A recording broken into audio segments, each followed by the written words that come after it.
Welcome to this training tutorial on FluidPPM.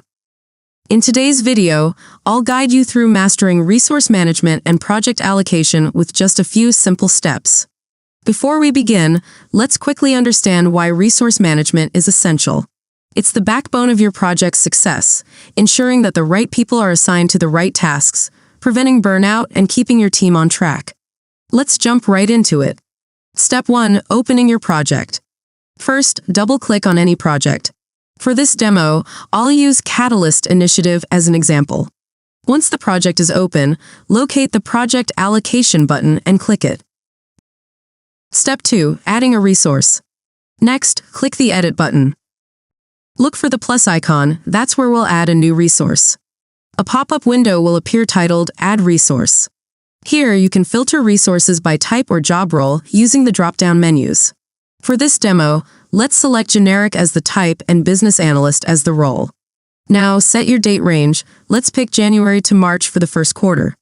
Enter the percentage you want to allocate and click Add. Your resource is now added. Don't forget to save to lock in those changes. Step 3. What the Resource Manager sees.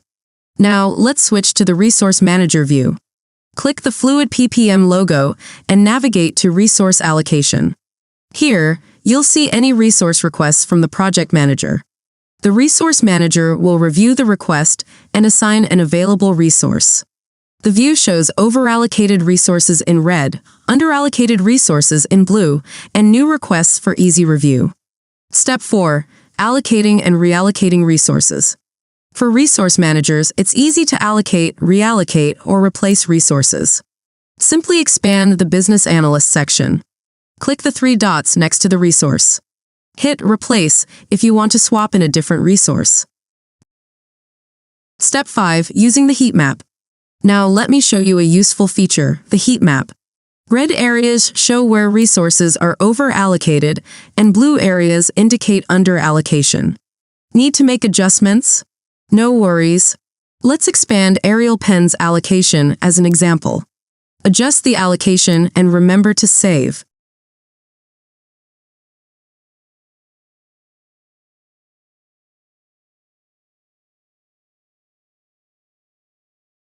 And that's it. You're now equipped to manage your resources like a pro in FluidPPM. Keep in mind, effective resource management is key to keeping your projects on track and ensuring your team stays happy and productive. Thanks for watching and happy resource managing.